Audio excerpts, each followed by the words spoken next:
COVID-19 દરમિયાન જે મહામારી હતી ત્યારે યુનિટી હોસ્પિટલનું નામ મોખરે હતું સુરતની અંદર. તો ત્યારે યુનિટી હોસ્પિટલમાં કઈ પ્રકારની સેવા પ્રવૃત્તિ વધારે ચાલી રહી હતી?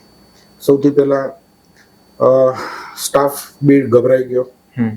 કોવિડની ટ્રીટમેન્ટ કોઈ ડૉક્ટરને બી ખબર નહીં, પણ ડૉક્ટરો અમારે ત્યાં જે ફિઝિશિયનની ટીમ હતી એ હિંમતથી ઊભી રહી કે અમે ટ્રીટમેન્ટ આપશું. એટલે હું, સાદિકભાઈ, રોહિતભાઈ જે ફિઝિશિયન નથી એ લોકોએ નક્કી કર્યું કે અમે એડમિનિસ્ટ્રેશન સંભાળશું. એડમિનિસ્ટ્રેશનમાં શું, સ્ટાફ ઘટતો હોય તો સ્ટાફ કેવી રીતે મેનેજ કરવો, સ્ટાફનું રખરખાવ, સ્ટાફનું જમવાનું, ઓક્સિજનની એ ટાઈમે તમે યાદ હોય તો સુરતનું ઓક્સિજન બધું બીજા સ્ટેટમાં ડાયવર્ટ કરવામાં આવેલું. તો ઓક્સિજન માટે સીએમ ઓફિસમાં કેવી રીતે સંલગ્ન રહીને કઈ રીતે ઓક્સિજન મેનેજ કરવું, વેન્ટિલેટરોની બહુ અછત હતી. તો આખો દિવસ અમે ફોન કરીને જ્યાં બી વેન્ટિલેટર અવેલેબલ હોય ત્યાંથી વેન્ટિલેટર પેશન્ટો, અમને બી એ ટાઈમે ખબર હતી કે આ વેન્ટિલેટરો એકવાર કોવિડ ગયું એના પછી ઉપયોગમાં આવવાના નથી. તેમ છતાં મેનેજમેન્ટે અમે બધાએ નક્કી કર્યું કે પેશન્ટો માટે જે બી કરવું કરીએ એ ઘટવું ના જોઈએ. એટલે વેન્ટિલેટરની અછત અમે ક્યારે બી પડવા દીધી નહીં. રહી વાત પેશન્ટ સાથેના સગાઓની, પહેલું કોવિડ જ્યારે આવ્યું ત્યારે પેશન્ટોના સગાને બી એટલી ગભરાટ હતી કે પાર્કિંગમાં છોડીને પેશન્ટોને જતા રહેતા કે પેશન્ટની સાથે બી ઉભા રહેવા તૈયાર નહીં હતા.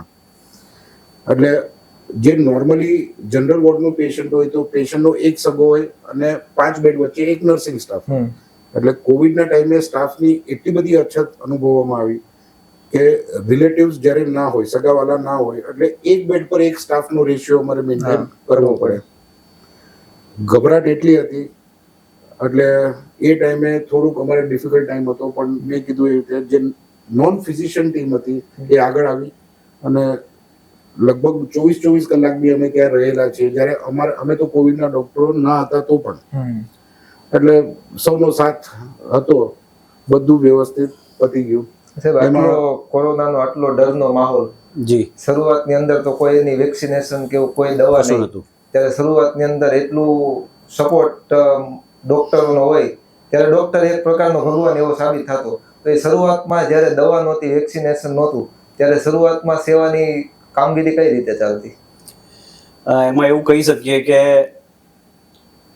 એ સમયે હોસ્પિટલ ખુલ્લી રાખવી, હોસ્પિટલમાં પેશન્ટ લેવા, હું એ સમયને જોઈને એ જ કહું કે એ જ સૌથી મોટું રિસ્ક વાળું કામ હતું, એ જ મોટી સેવા હતી. કોઈ ડોક્ટર હાથ પકડે બાકી બધા જ ભાગી ગયા હતા. હવે અત્યારે આપણે આ માધ્યમ પર ભેગા થયા છે તો હું એ પણ કહીશ કે અમારું 30% સ્ટાફે તાત્કાલિકમાં રાજીનામું, અમારું નહીં, ઘણી બધી હોસ્પિટલમાં તાત્કાલિક અસરથી રાજીનામું આપવું દીધું. કે જે લોકો બહારના પ્રાંતના હતા, કે ભાઈ આહવા છે, ડાંગ છે, જે એવા વિસ્તારમાંથી આવે છે જ્યાં કોવિડ હજુ પહોંચ્યું જ નતું, એ લોકોએ પોતાના ફેમિલી મેમ્બર જે અમારા ત્યાં સ્ટાફ છે એમને બોલાવી લીધેલા.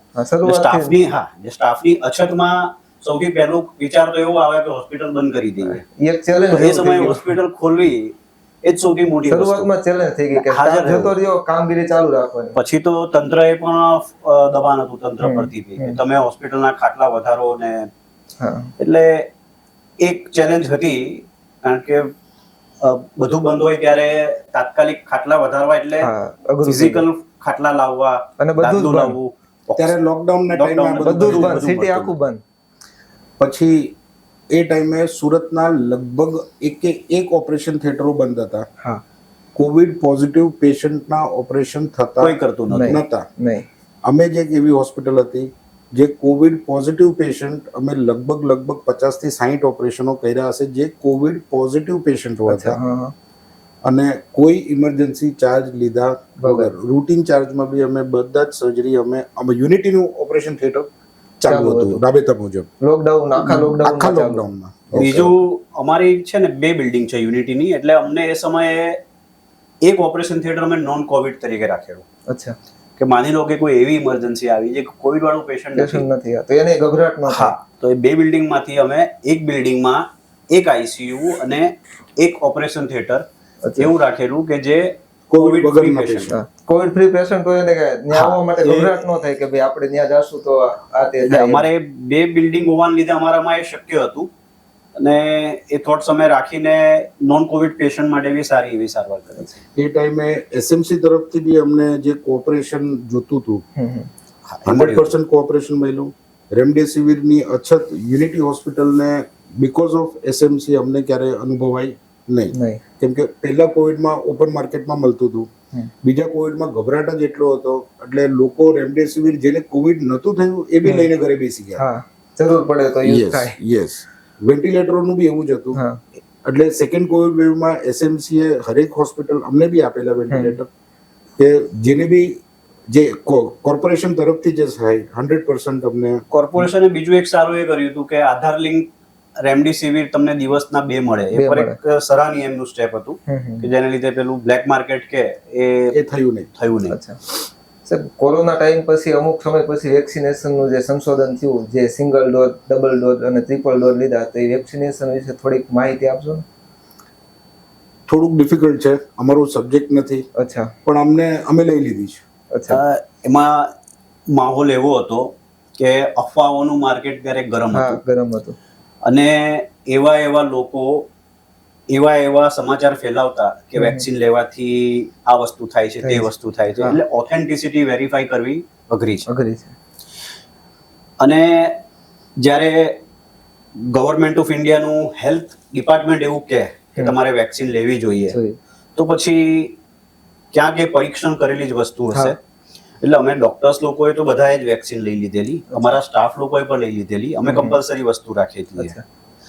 ને સદભાગ્યે વેક્સિન કે કુદરત અમારા હોસ્પિટલમાં એવી કોઈ મોર્બિડિટી એટલે કે કઈ જીવલેણ કોઈ સ્ટાફ સપડાયો ન હતો કોવિડ ના ચેપમાં.